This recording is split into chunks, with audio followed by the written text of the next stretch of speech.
Hello student, welcome करता हूं आप सभी का बोर्ड ज्ञान अड्डा यूट्यूब चैनल पे। आपने इस वीडियो पे क्लिक किया, इसका मतलब आप भी क्लास 12th में पढ़ते हैं। तो इस वीडियो में अंत तक बने रहिएगा। आज का इस वीडियो में class 12th history chapter number 3 का पार्ट 5 होने वाला है। इससे पहले का वीडियो में चैप्टर 3 का पार्ट 1 से लेकर के पार्ट 4 तक का क्लियर करा दिया जा चुका है। तो आपने अगर उसे नहीं देखे हैं तो इस वीडियो के डिस्क्रिप्शन में उसका लिंक मिल जाएगा, आप लोग उसे देख सकते हैं।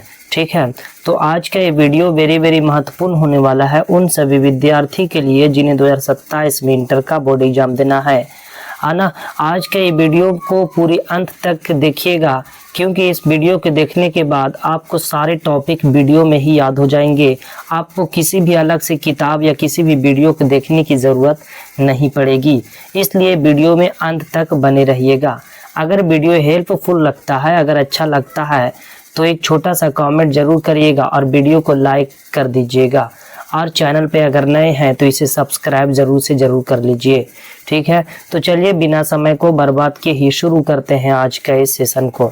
इससे पहले का पार्ट को अगर आप लोग देख लेते हैं तो आपको पूरे चैप्टर जो है ना पूरे सही तरीके से कंप्लीट हो जाएंगे। ठीक है, तो वीडियो का लिंक इस वीडियो के डिस्क्रिप्शन में दिया हुआ है, आप लोग उसे देख लीजिएगा। तो चलिए शुरू करते हैं आज का इस सेशन को। आज का पहला पॉइंट है लेखक एक या अनेक और तिथियाँ। लेखक एक या अनेक और तिथियाँ। महाभारत की मूल कथा के रचयिता भाट सारथी थे और इन्हें सूत कहा जाता था, है ना। महाभारत की मूल कथा के रचयिता भाट सारथी थे और इन्हीं को सूत कहा जाता था। क्या कहा जाता था? सूत कहा जाता था। और ये क्षत्रिय योद्धा के साथ युद्ध भूमि में जाते थे, है ना। कौन? तो भाट सारथी दो जो है ये क्षत्रिय योद्धा के साथ में युद्ध भूमि में युद्ध करने के लिए भी जाया करते थे। ठीक है दोस्तों, वीडियो में अंत तक बने रहिएगा। तथा उनकी विजय गाथा व उनकी उपलब्धियों के बारे में कविताएं लिखते थे और इन रचनाओं का ऑपरेशन मौखिक रूप से ही होता था। लेकिन 5वीं शताब्दी ईसा पूर्व से ब्राह्मणों ने इस कथा परंपरा पर अपना अधिकार कर लिया और इसको लिखित रूप प्रदान किया। ठीक है, मतलब ये है कि विजय गाथा और उनकी उपलब्धियों के बारे में कविता भी लिखा करते थे और ये इन कविताओं की रचनाओं का ऑपरेशन मौखिक रूप से होता था। लेकिन 5वीं शताब्दी ईसा पूर्व से ब्राह्मणों ने इस कथा परंपरा पर अपना अधिकार कर लिया। ठीक है, आगे का पॉइंट को देखते हैं। लगभग 200 BC से 200 AD के बीच महाभारत के रचना काल का एक और चरण दिखा।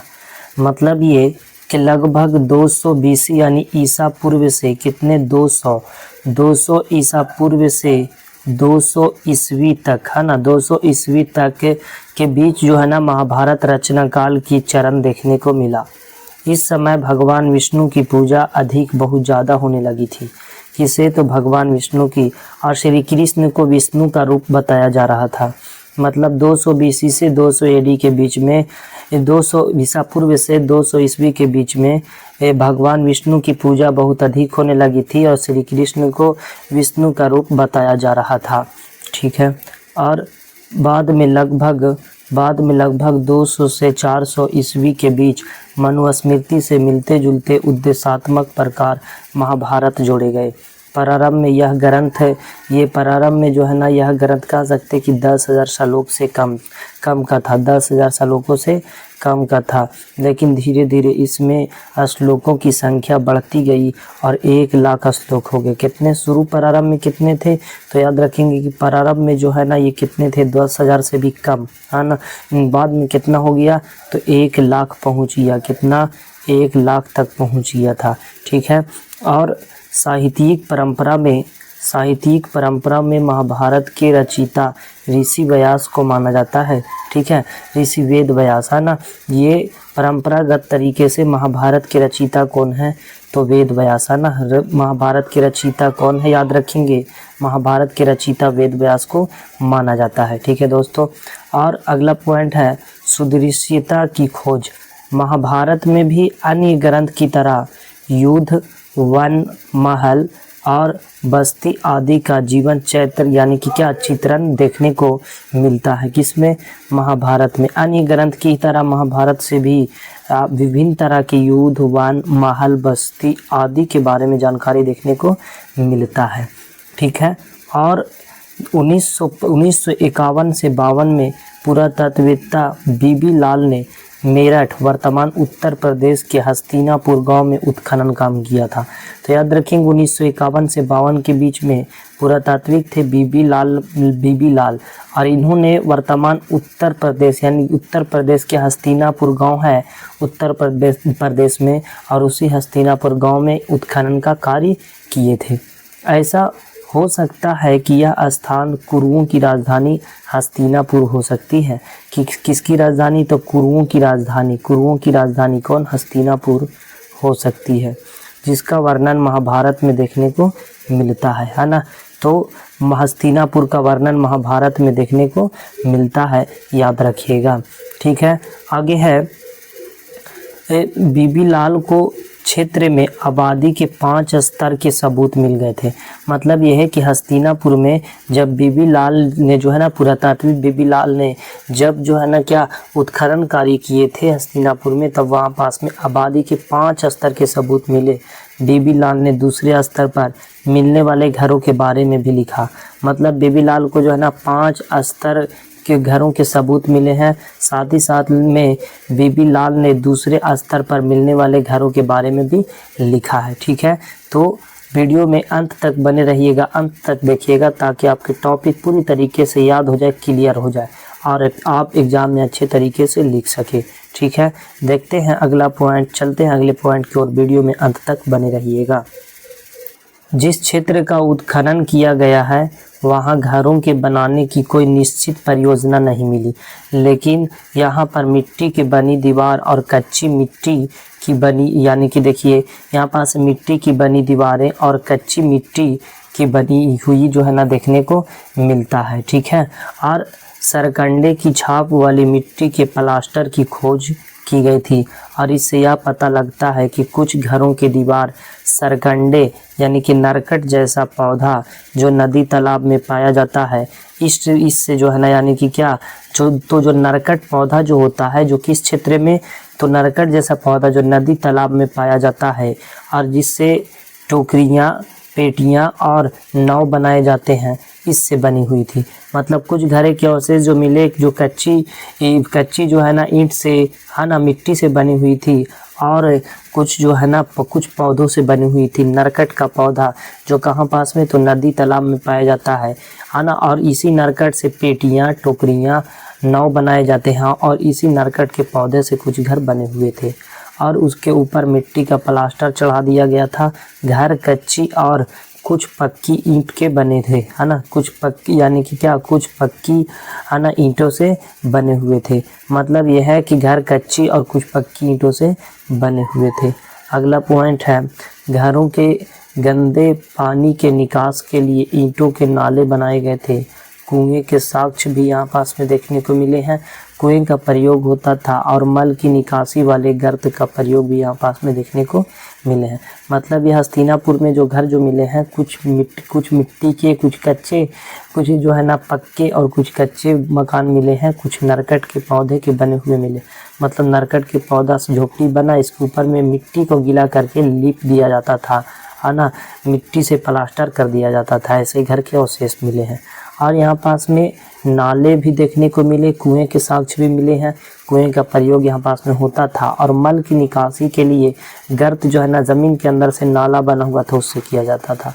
महाभारत ग्रंथ की सबसे चुनौतीपूर्ण कथा द्रौपदी से 5 पांडवों का विवाह के बारे में जानकारी मिलती है।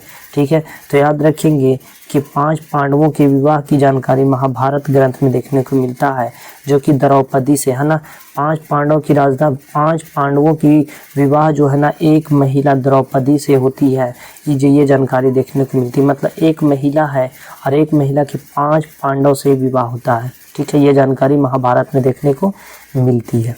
इससे ऐसा जो है ना अनुमान लगाया जाता है कि उस समय बहुपति प्रथा रही होगी।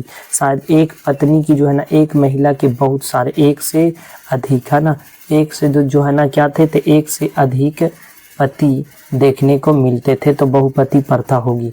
और समय के साथ बहुपति प्रथा बाद में ब्राह्मणों ने अमान्य हो गई, है ना, अमान्य मान लिया गया, इसे ख़त्म कर दिया गया। लेकिन हिमालय क्षेत्र में यह प्रथा आज भी देखने को मिलती है। ऐसा माना जाता है कि उस समय स्त्रियों की कमी होने के कारण बहुपति प्रथा देखने को मिलती थी। ऐसा माना जाता है कि उस समय में जो है ना स्त्रियां की कमी थी, है ना, स्त्री जो है ना बहुत ही स्त्रियां महिलाओं की कमी थी, जिसके वजह से जो है ना एक ही महिला से कई सारे पुरुष जो है ना विवाह कर लिया करते थे। ठीक है। और एक गतिशील ग्रंथ, अगला पॉइंट है एक गतिशील ग्रंथ। देखेंगे महाभारत को एक गतिशील ग्रंथ कहा जाता है क्योंकि इसकी रचना 1000 वर्ष तक होती रही थी, है ना। गतिशील ग्रंथ कहा जाता है किसे? महाभारत को। क्यों? क्योंकि इसकी रचना जो है ना 1000 वर्षों तक होती रही थी, 1000 वर्षों तक होती रही थी। इसलिए इसे क्या, तो इसलिए इसे जो है क्या, तो इसलिए इसे गतिशील ग्रंथ कहा जाता है। और इसमें नए नए प्रकरण यानी टॉपिक जोड़ते चले गए, है ना। 1000 तक जो है ना 1000 वर्ष तक होते रहा, नए नए टॉपिक को इसमें जोड़ते चला गया। और महाभारत का विकास केवल संस्कृत पाठ के साथ ही समाप्त नहीं हुआ, बल्कि ये शताब्दियों से इस महाकाव्य के कई भाग जो है ना भिन्न भिन्न भाषाओं में देखने को मिलते हैं। मतलब महाभारत सिर्फ और सिर्फ जो है ना संस्कृत में ही नहीं, बल्कि ये विभिन्न प्रकार के भाषाओं में भी देखने को मिलते हैं, भिन्न भिन्न भाषाओं में लिखे गए देखने को मिलते हैं। ठीक है। और है अनेक कहानियाँ, है ना, और है यानी कि याद रखेंगे ये भिन्न भिन्न भाषाओं में देखने को मिलती है। और अनेक कहानियों की जिनका उद्भव एक विशेष क्षेत्र में हुआ, इस महाकाव्य में समाहित कर लिया गया और इसके प्रसंगों को मूर्ति कला और चित्रों में भी दर्शाया गया है। और इसमें नाटक और नृत्य कला के लिए भी विषय वस्तु प्रदान की गई। मतलब महाभारत जो है उसमें अनेक कहानियाँ हैं, है ना, और जिनका जो है ना यानी कि क्या, तो उद्भव का एक विशेष क्षेत्र में हुआ और इस महाकाव्य में समाहित कर लिया गया। इसके प्रसंग में मूर्ति कला चित्रों में भी दर्शाया गया है और इसमें नाटक और नृत्य कला मतलब नाचना है ना, नाचने की कला के लिए भी विषय वस्तु प्रदान की गई है। तो दोस्तों ये था आज का वीडियो क्लास 12 हिस्ट्री का चैप्टर नंबर 3 का पार्ट 5, है ना। तो आज जो है ना क्लास 12 हिस्ट्री का चैप्टर नंबर 3 ये पूरी तरीके से समाप्त हो गया है। ठीक है। तो अब मिलते हैं कल, है ना, मिलते हैं यही चैप्टर 3 से रिलेटेड VVI ऑब्जेक्टिव प्रश्न के साथ, जो कि VVI ऑब्जेक्टिव प्रश्न के साथ जो कि 2027 के एग्ज़ाम में यानी कि जो कि 2027 के एग्ज़ाम में पूछे जाएंगे। इसलिए चैनल पे अगर नए हैं तो चैनल को सब्सक्राइब कर लें ताकि चैप्टर 3 का जो है ना चैप्टर 3 का ऑब्जेक्टिव प्रश्न आपका ना छूटे और पूरी तरीके से चैप्टर 3 क्लियर हो जाए। अगर वीडियो अच्छा लगा तो छोटा सा कमेंट जरूर करके ज़रूर बतलाइएगा और वीडियो को लाइक कर दीजिएगा। ठीक है। अगले VVI ऑब्जेक्टिव प्रश्न के लिए चैनल को सब्सक्राइब कर लीजिएगा।